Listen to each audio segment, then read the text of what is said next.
Përshëndetje dhe mirë se vini edhe këtë të premte në Çamiko.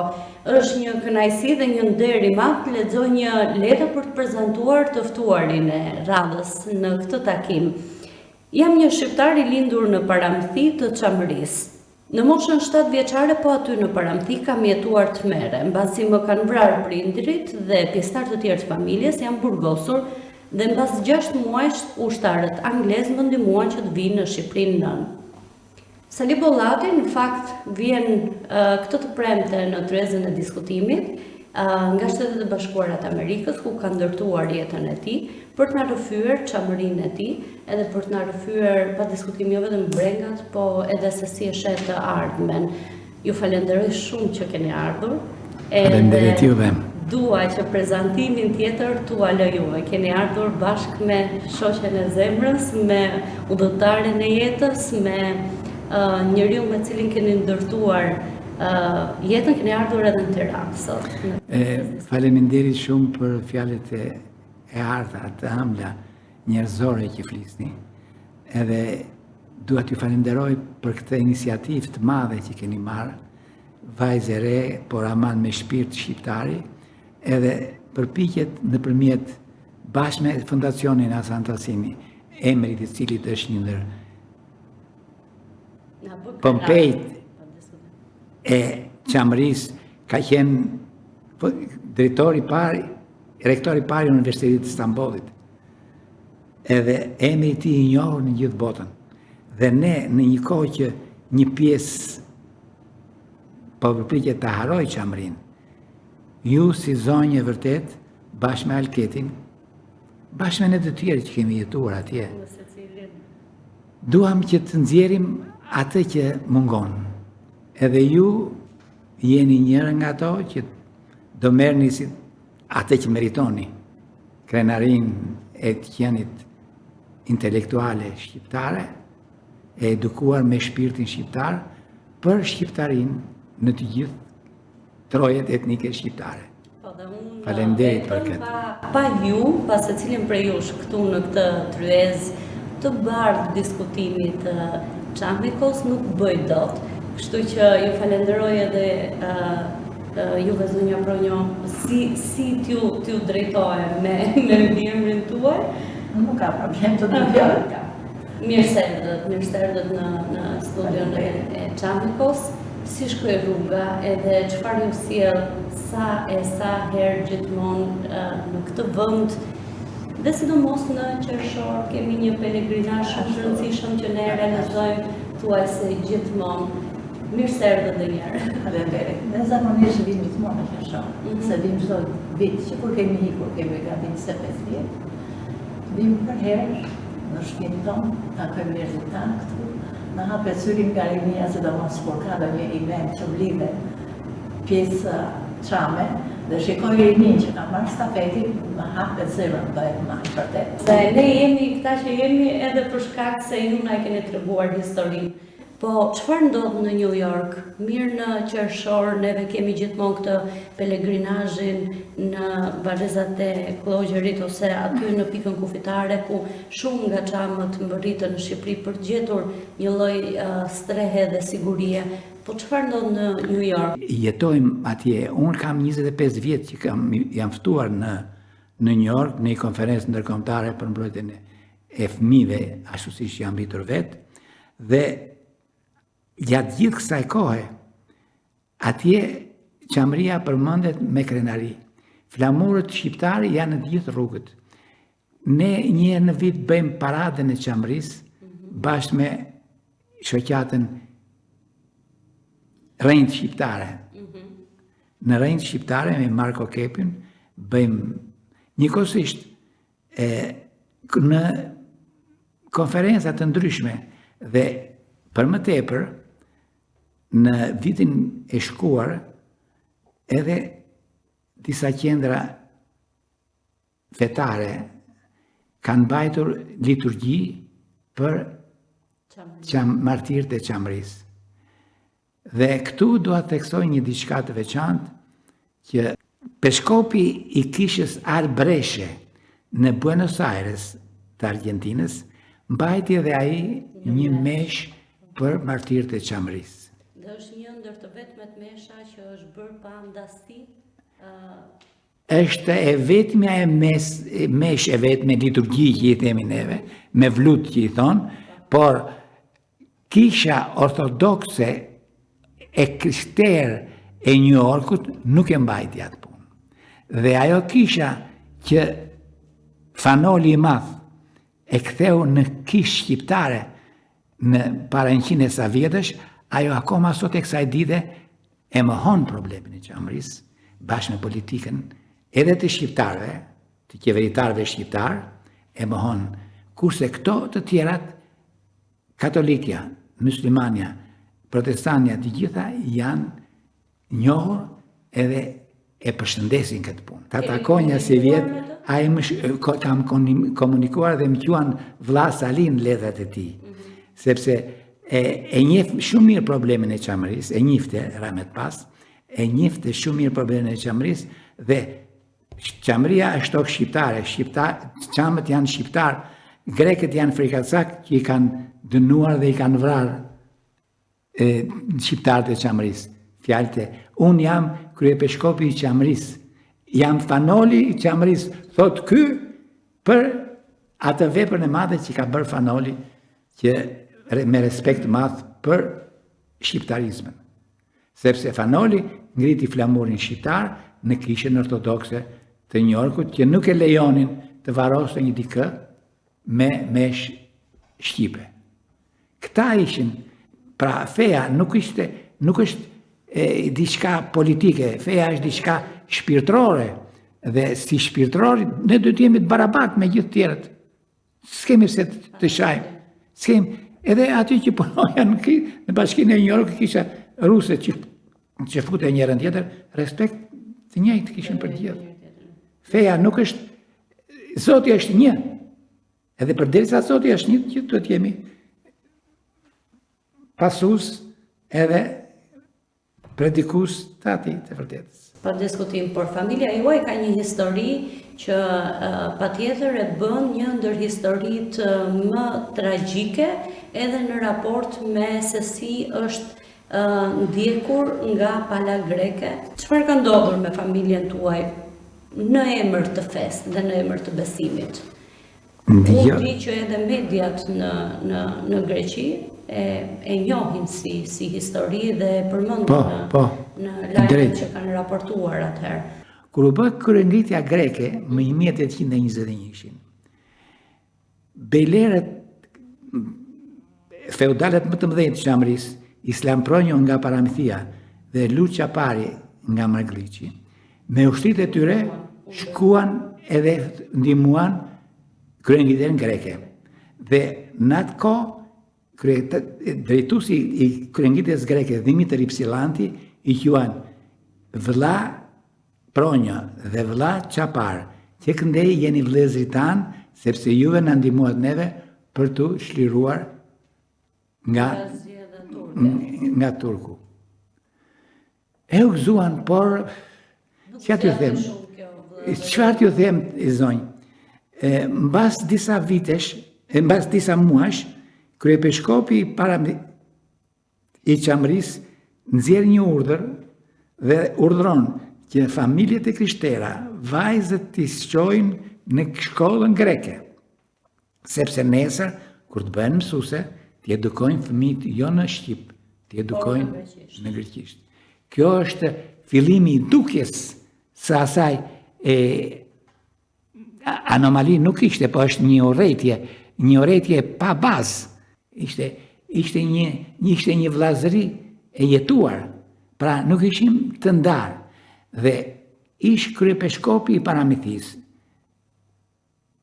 më 1877 përkthen dhjatën e re në gjuhën shqipe, sepse të krishterët ortodoks ditën e diel që shkonin në mesh nuk e kuptonin greqishten. Po, ta kuptonin se nuk e dinin greqishten.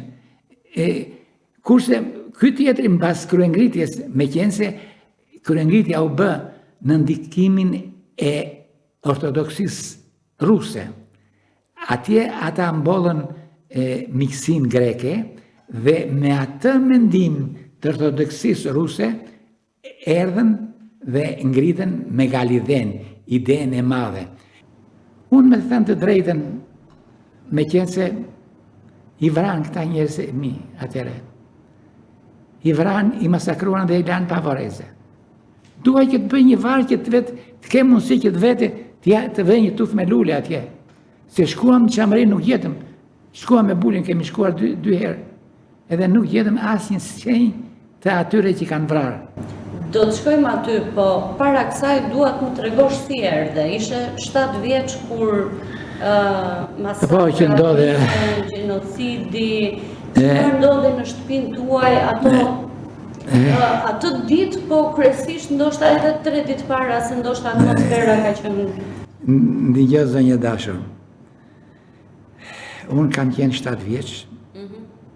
Sot jam 88. Dhe nuk e harroj dot atë që pash. Në mëngjes herët dëgjojmë, ishim në gjumë, dëgjojmë goditje armësh. Nëna e shkret Rahmet Past, kishte bërë dhe medresen. Na ngren neve, na vesh, shpejt se do ikim. Ora 5-6 e mëngjesit. 5-6 e mëngjesit. 5-6, na vesh shpejt e shpejt, edhe të ngremi se po na vrasin.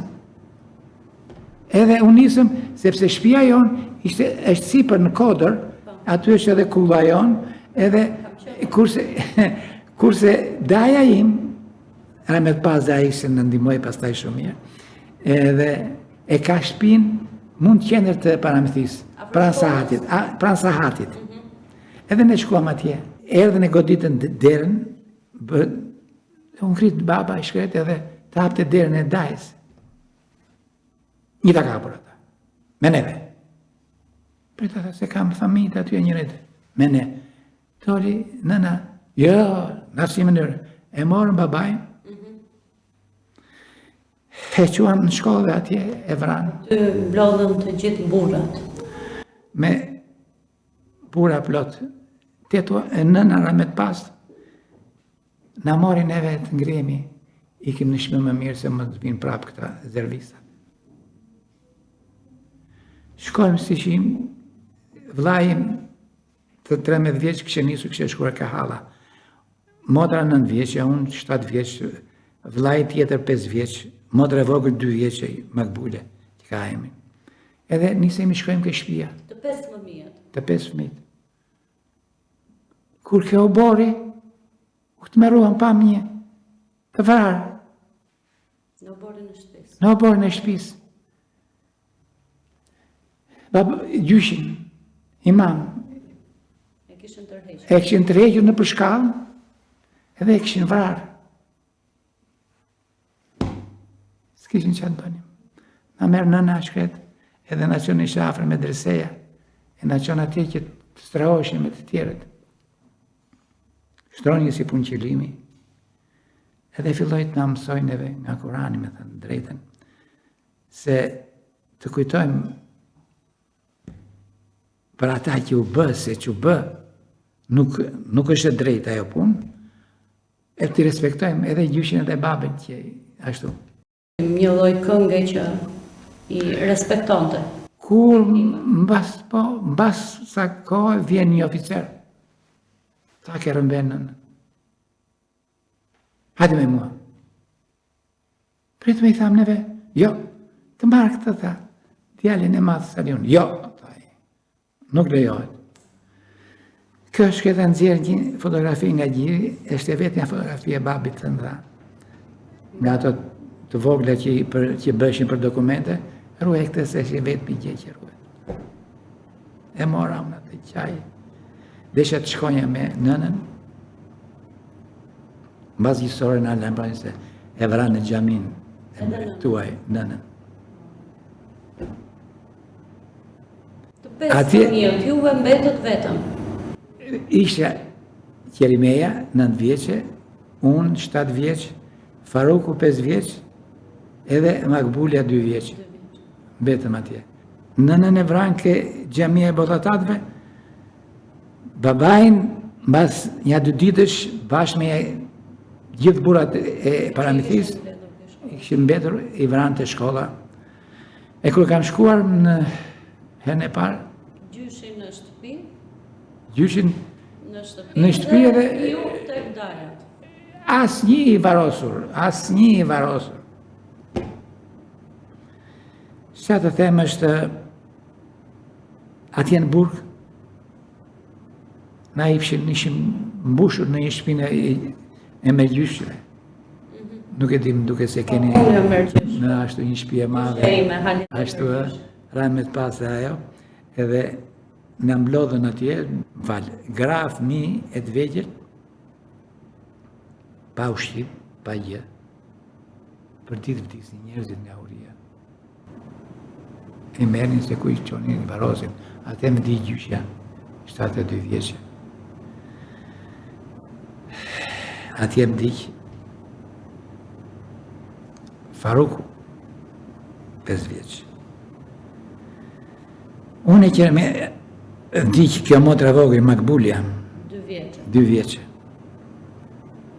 Edhe kështu, vetëm 3 veta nga 7 që ishim. Erdhen pas sa vetës anglez, dushtarët anglez. Ata ju shpëtuan. Ata neve- drejt Shqipërisë. Po ata duhet shpjeguar se në fakt atë është nga tresa, se fuqitë aleate, Anglia, Amerika të tjerë ishin kundër gjermanëve. Grekët vetë ishin me gjermanët. Dhe pastaj Ja këtu të theksoj këtë gjë. Kur në të treshin u erdhen gjermanët në Greqi dhe bën marrëveshje me këta që të bëhen pushtet i gjermanëve. Dhe krijuan batalione sigurimi dhe ai kryearmiku i të mërshëm që na bëri neve pa besit vrasjet në qershor të 44-s Zerva, ai krijoi batalionet e sigurimit. Pra këta ishin bashkë me gjermanët. Dhe neve, megjithse në Konispol, u ngrit herën e parë batalioni Çamria në 43-shin, me qëllimin e vetëm që të mos i lënte gjermanët të pushtonin Shqipërinë, që e ndaluan gjermanët që të hynin në Shqipëri nga Konispoli. E mbahet mend ajo vepra e Konispolatëve me Muharrem Rushitin e tjerë që ndihmuan, kurse neve në 44-ën, siç më bën mua me familjen time, mbasi na mbajtin 6 muaj në burg, erdhen anglezët që u bën aleat me këta, na morën e shketët, na hypën në maqinë, edhe na quan në Gumenic. Por dua të them edhe diçka tjetër për burgun. Se e vërteta është që neve me këti kështerit kemi shkuar shumë mirë. Tetët e mia ishin shoqe me komshijet. Dhe sa na futën neve në burg, Tasini, doktori, ishte disa muesh. Kjo vetë ishte një vit. Edhe silshin na sollën rrobat nga shtëpit, edhe për këta silshin qumësh për t'i ushqyer. Këtë të kështerat. Kur neve na morën anglezët në dhjetor për na quar në Gumenic, erdhen këto edhe na sollën këto të kështerat. Shoqet e tezeve, shoqet e nënës time, këton, e na mbuluan. Por se politika e kishës ortodokse greke është shumë e poshtër. Dhe politika komuniste në Shqipëri, neve në. Enver Hoxha në mbledhjen e byros politike në 49-ën, është në libër e shkruar, urdhëron që gjithë burrat shqiptar të Çamrisë të shkojnë në luftë në Greqi, sepse lufta civile midis të majtët dhe të djathtëve po vazhdonte me humbje për të majtët, sepse atëherë u nda dhe Jugoslavia, edhe urdhëron ky që të shkojnë gjithë burrat shqiptar të shkojnë të luftojnë. Kam qenë 9 vjeçë këtu ke Kinema Nacional, ishim mbledhur, edhe ndjej si sot, kupton që ne me flamurin shqiptar shkojmë, me flamurin grek nuk themi. Nuk vajtën asnjë. I morën gjithë burrat, i arrestuan dhe aty që me që nuk vajten. Ishte një shenjë revolte dhe kjo. Ishte një shenjë revolte, me gjithë se mua në 47 me shpuri teto ime në shtëpinë e fëmijës, atje më pritën mirë, më mbajtën, atje u rrita. Pra, populli me politikën kishte, e kjo gjë e keqja vazhdon dhe sot. Ende sot po shumë. Se si është e mundur që neve na bën gjithë atë genocid, vran mira vetë, e na të bua nga toka tona, në vendin tonë që kishim lindur, që nga lashësia, e se përmëndin tot. Pse ata përmëndin një dy, Belerin e Bollanën e njërën tjetër, edhe biles për turpën më të mathë, ajo që kjo është parti, me budallëkun e Berishës edhe të Ramës, ndihmuan që të vinë grek përvojë e Pirin, si Beleri, Gjikuria e njërën tjetër, të vinë në Shqipëri, në atë pretendimin që jetojnë ata për Vorjo e Pirin, që neve në të bua nga vete tona, këta Rama me Berishën e shtyn shpëtimin me të tjerët që votoni për grekët. Qa është kë punë? Ku është krenaria kombëtare e qamërisë? Që ne kemi luftuar, do me thënë, që me koqe kemi mbatër, edhe për gjuhën, në qofë se da infrashi e shkruante, e një vjen për qamërie me këto milra fjale, me glu përëndije, ishte glu përëndije. Biles, Jup Kasati, profesori nderuar që kam pasur unë në gjimnas, Gjon Buzuku e ka përkthyer Mesharin në dialektin qam. Në muzeun e Londrës, në 2010 dhe në 2010, apo më përpara, 2003, Dhe ke gjetur aty? kam gjetur një forum, një forum ishte aty, me 19 statuja, që thoshte, fshatar shqiptar, pranë Parametis, zbuluan këto vepra artistike më 1800, jepte se jemi shqiptar, jemi... Edhe ku janë zbuluar. Ku janë zbuluar. Më vonë këto pastaj shkuan në Rusi, dhe Rusia pastaj ja shiti Anglisë, edhe janë në muzeumin e Londrës. Dhe aty kemi fotografuar Bulin, duke të reguar me kishtë. Prana ime. Mallin tim. Ashtu është. Pasuri e gjendur në tokat e tua. Si ju është treguar kjo histori e largimit nga çambëria dhe sa i gjallë ka mbetur brenda jush edhe atëherë kur nuk lejohet të flitej për çambërinë? Ashtu unë kam marrë fare e vogël 20 muajshe, po kam ca kujtime vetëm nga të foljurat e familjes. Kisha dëgjain tim, Ramet Past, ishte shumë i zgjuar dhe më tregonte pak histori nga e kaluar ato që mund të mbante më taj. Dhe më tregonte për stërbyshin e vet, Islam Pronjë. Ka qenë një burr i gjatë i veshur me kostume kombëtare, me kombure, shtu e me ashtu. Kishte 7 djemë si yje, bjond me sy të kaltër. Edhe më tregonte historia dhe si luftonin ata. Si luftoi Stërdyshi me Marko Boçari në sulm, si për të drejtat edhe për të krijuar shtetin grek, dhe që më vonë ato nuk i qasën fare dhe nuk i quajtën, se përfshishin edhe i luftuan deri më dhimbje. Kështu që Megjithatë historia ka filluar të shkruhet, edhe pa diskutim të dihet gjithë kontributi që kanë edhe në themelimin ose në atë që quhet shteti grek, apo nga ana tjetër shumë e vogël.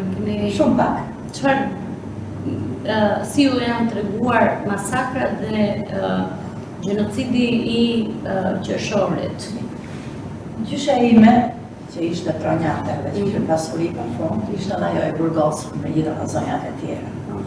Më ka treguar dhe gjysha ime që ishte bashkë me të, që i lante plakët, andartën grek me mjekra të të deri në bel, me ato këpucët me brima ushtarake i vini në kokë dhe i rriste gjaku nga koka në shumë brima, thonin, ku i ke paret ti, na i tregon. Arturira që kishte i shiti, që ta shëronte ati i bleu gjake, i bleu mjekime, tina nuk mundet të vjetonte.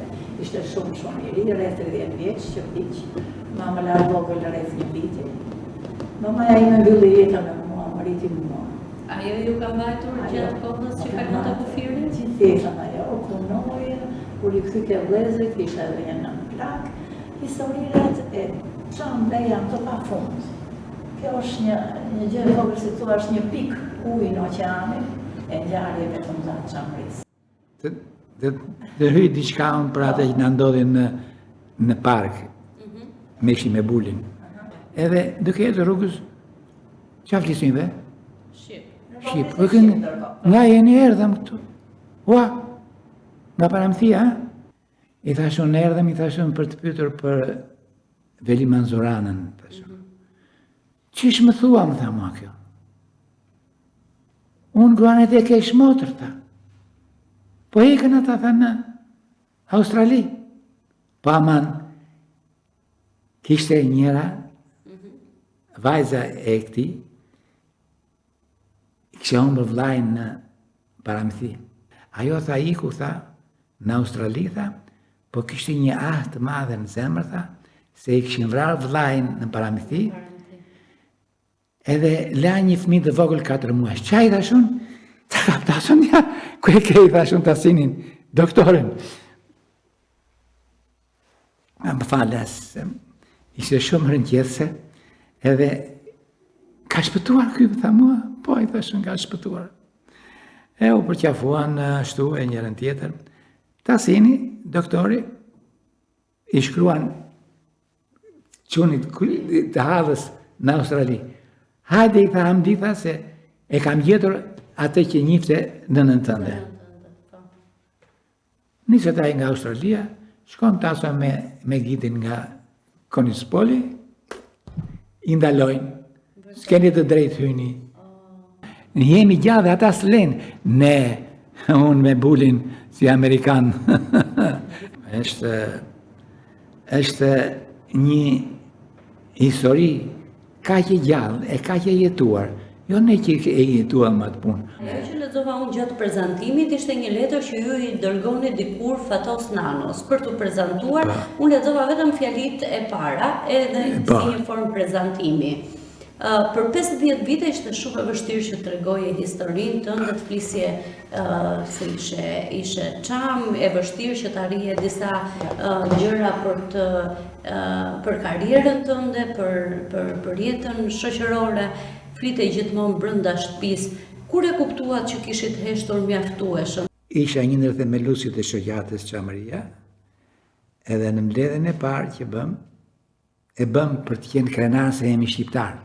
Për të njohur se dikush na çante, jo çami pa bese njërën tjetër, jemi krenar, sepse në qoftë se Piro I Epirit, I Çamërisë, bashkë me Skënderbeun që e quante veten edhe princi I Epirit, ndihmuan që të çonin emigrant shqiptar të Çamërisë në Itali. Dhe atje sot e kësaj dite, ashtu. Kurse I shkruaj Fatosit më përpara, si është e mundur që ti shkon në Itali edhe pin cigare dhe nuk shkon të akosh arbreshët, që janë shqiptarë. I them Sali Berishës, si është e mundur që ti, më thotë, ma e kam në mendje, e kam në zemër Çamërinë. Jo, duhet të flasim, të punojmë për Çamërinë. Të punojmë për Çamërinë, të jemi të bashkuar për Çamërinë. E në këto momente është ajo poshtërsia e politikës jo shqiptare, nuk është shqiptare, politikë shqiptare. Shqiptarët jemi mirëbërësa, bamirësa, edhe fakti është që ne e kemi thënë që feja e shqiptarit e shqiptaria, dhe këtë kush e ka thënë? Kardinal. Ishte në Liban, Vasopa Shkodrani, e thotë feja e shqiptarit e shqiptaria. Nuk është se jemi për luftë, s'kemi luftuar neve, ne si na kanë luftuar, si na kanë rëmbyer, edhe kur bëm në Tiranë. Na kanë rëmbyer shumë. Se na kanë rrëmbyer këte nga Malezi, këte nga Maqedonia e Veriut, nga Kosova pak, këte nga Greqia. Kokoshi një therë që thot populli, ka që na ka të ndisë. Si një shprehje geografike në mendon. Ishte e vështirë të thoje këtë në komunizëm. Se thonja të kur. Se thoje do. Ishte agitacione propagande dhe përfundonje shumë keq. Jo vetëm ti që kishe bërë ato thënie, që s'duhej, ndoshta edhe rreti familjar mund të futej, ta pësonte. Me shpërngulje, me internime, me keqtrajtime, kështu. Flisnit vetëm për historinë e Çamërisë brenda mureve të shtëpisë, po çfarë mund të dinit ju për Kosovën? Ishte e njëjta situatë edhe për Kosovën edhe për shqiptarët e tjerë që të themi unë një diçka për atë punë. Për ata të Malezi, për shembull në Plavë dhe Guci.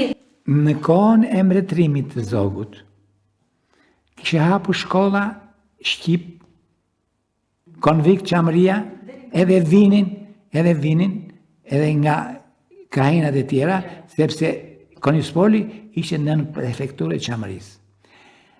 Dhe fëmijët, përpara se të hynin në klasë, këndonin himnin. Jam i vogël djalë shqiptar, kur të rritem do bëhem ushtar. Do marr pushkën do luftoj, Kosovë e Çamëri do shliroj. Mbretin ton dhe Shqipërinë do ta nderoj. Në kohën e përparshme. Në kohën e Zogut. Kurse, qa u bë pastaj më vonë? Pastaj do luftonin për partinë e verë, për nënën partinë. Ja, kjo është... U ndryshuan. Jo, u ndryshuan. Shqiptarizmi është ngjallur nga shqiptarët e edukuar jashtë Shqipërisë. Dua të të pyes pak edhe për mënyrën se si e mësojmë neve historinë sot, duke jetuar jashtë, duke mos e jetuar çdo ditë realitetin shqiptar, çfarë ke dëgjuar dhe si të duket se e mësojmë ne historinë sot? Jemi 30 vite pasi ka rënë sistemi diktatorial, pra Shqipëria nuk është më komuniste, ka pasur më shumë se 30 vjetë kohë për të kaluar në tranzicion dhe për të shkruar historinë bukur, ose drejt, si që duhet të shkruar. Është 18 faqe historia e Çamërisë në historinë e rishkruar të Akademisë së Shkencave. Kjo është një fatkeqësi. Fatkeqësi. Tik mbas shpinës se me 18 faqe, nuk mësohet jo historik, as gjeografi, as ambient, as asgjë. Nuk mësohet në 18 faqe. 18 faqe është një broshurë që jo të tregosh historinë e një krahine të tërë, siç është Çamëria. Që ata që dhe e shikojnë, ngelen pa mend nga bukuritë e natyrës dhe nga pasuritë e tokës çame. Të fillu nga udhishtat, nga preshtat, nga grumet, nga ato fushat e begatshme me ujë, edhe si mund të shkruash 18 faqe, çfarë do shkruash në vend? Që ekziston një krahinë me këtë emër dhe kaq. Për mua është fatkeqësi. Ju në misionin tuaj keni edukuar fëmijët? Fëmijët tani nga gjenocidin besoj, po edhe me këto historitë e bukura të peizazheve fantastike të Çamërisë besoj. Ato e kanë ëndër që shkojnë se s'kan shkuar akoma, se për shkojnë pjesën tjetër të botës, po mipat e mi dhe mbesat ato flasin shqip shumë bukur. Kjo është një histori që duhet ta shahapur në këtë punë, sepse në mungesë të politikës, shpirti shqiptar i vërtet është nëpërmjet kulturës. Dhe juve nëpërmjet kulturës së pasur shqiptare çame, si Çamiko që keni vënë kësaj këtu, Vallja Çame, që e kanë vjedhur dhe grekët e tjerët sot e kësaj ditë Çamiko, ti Çamiko lese si tu leo. Kënga Çame e Vallja Çame janë të njohura botërisht. Pse? Se ne jemi të buar andej vetëm? Jo, se ne jemi vëndali dhe jemi të kulturës së lashtë. Prandaj jemi ne, edhe na duan. Në Itali, si flasin pas 500 vjetë shqip? Pse? Pse është gjuhë veçantë. Nuk është më e madhe se italishtja, po ama në Itali edhe Derada, edhe të tjerët italianë që ishin na kanë nderuar, na kanë përkrahur, krenohen me këtë gjë. Dhe kanë gjithmonë një festa e moteve, quajnë motit, ku ata celebrojnë në një farë mënyre gjithçka që është shqip, madje edhe djathtin e bëjnë në mënyrë të si e bëjnë gjyshet dhe stërgjyshet e veta shqiptare.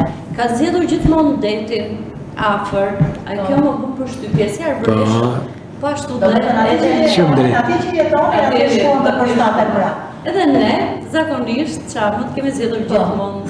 Ata që ishin nga Bregu, kanë shkuar nga Vlorë, kanë shkuar nga Durrës, ne që ishim më në thellësi kemi zgjedhur Tiranën. Po këtë që theti për kostumet, atje është vendosur në një rrugë të New Yorkut, është vendosur emri Gjergj Karselotit Skënderbeu. Edhe bëhet për vit, bëhet një festë e madhe për ta përkujtuar. Edhe në këtë festë vjen dhe një grup nga ansambli. Ato vërtet kanë kostume shumë të bukura dhe deri në New York. Vjen në New York, kërcejnë dhe këndojnë shqip. Të rënë pa mend. Çfarë të shtyn ta bësh këtë libër? Ta lësh të libër edhe të vinë në dorën time, që unë të mund ta lexoj, dikush tjetër, brezi tjetër të mund ta lexoj, të tregosh historinë tënde, pse e ke kaq të rëndësishme? Jam 81 vjet që i kam parë, i kam jetuar ato masakrat që bën për njerëzit më të dashur të familjes time. Dhe nuk mund t'i harroj. Nuk mund t'i harroj as ditën, as natën. Jetoj me ata. Dhe këtu jam përpjekur që të shkruaj, kam pas edhe një libër përpara, një gjurmë qame, një më të vogël këtë, shkruajta një çik më shumë. Këtu kam shkruar sepse nuk mund të harrohet Çamëria, se Çamëria është një vend i banuar prej shqiptarësh autokton prej mijëra vjetësh. Dhe fakti është se kultura, juve tash me kulturën që bëni, me këtë Çamikoj që keni hapur, është një kujtesë e madhe, një kujtesë për edhe gjallërim. Unë jam ky që jam tash, po man që kur hap gazeta. Jo gazeta. Hasan Tassini, fondacioni Hasan Tassini. Edhe është mbushur televizori me këngë, me valla, me kështu gjëra. Ka qenë një historiane me origjinë nga Greqia, Gjergja Greci, gjermane. Ka shkruar, ka qenë një konferencë për nuk arrita dot në 2003 për shkuar në Gjermani, që latifondist pa tokë, pronar pa tokë i kishte bërë Greqia, që në fillim i pushtozoi, na pushtozoi neve, na mbylli gjuhën, nuk lejoi që të flasin shqip, ndroi emrat e njërin tjetër, por ishte pasuria ajo që donin më shumë. Edhe pasuria sot ata mbahen me atë punë.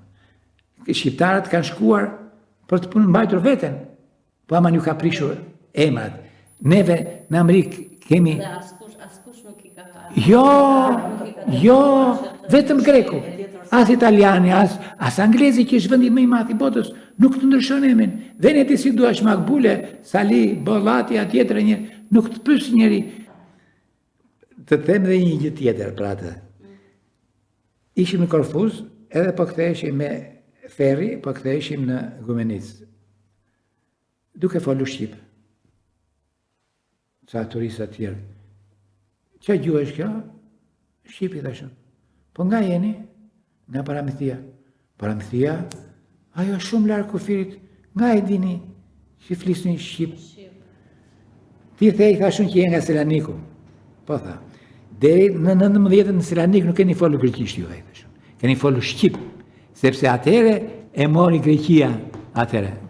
Ata u pëzduan, ikën mbrapa, se unë nuk duroj do të ashtu. Jo ka marrë Greqia juve.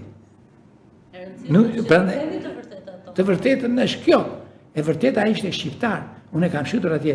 Ju në Shtetet e Bashkuara të Amerikës, unë këtu në Tiranë, dikush tjetër aty në Tanët jemi nga gjithë anët. Secila nga një duket se ka këtë brengën për ta mbajtur gjallë rënjët edhe të gjithë traditën që ka trashëguar brez pas brez. E rëndësishme është që të flasim të njëjtën gjuhë dhe të bashkohemi bashkë në këto tryeza diskutimi, qofte edhe në trishtime në vaki që na ndodh të ruajmë të njëjtat tradita, qofte edhe në dasmat apo në gëzimet tona, edhe në përkujtimore si kjo e qershorit që na bashkon njëri me tjetrin, një lloj pellegrinazhi për të nderuar ata që kemi humbur, si andej edhe që ngelën pa varret edhe pa si edhe këtej ata që kemi humbur nga nga ushqim, nga të pangrënët, më falë nga morat që kishim nga papasatia, di që një pjesë, një ndërtoj që hala ime, 20 vjeqe nga cere, 20 vjeqe. E vetëme të shpëtoj, me gjithë babaron, ba e vdish në spitalin e Tirana, si shtatën për para, ajo shpëtoj. Vajzë e vetëme iku, është varosur atje në Klogjer, është emri i saj në memorial? Është në memorial. Vjetë që vajtëm, i fotografon vit edhe të pjesës Saliu dhe pjesës time, të gjithë janë atje.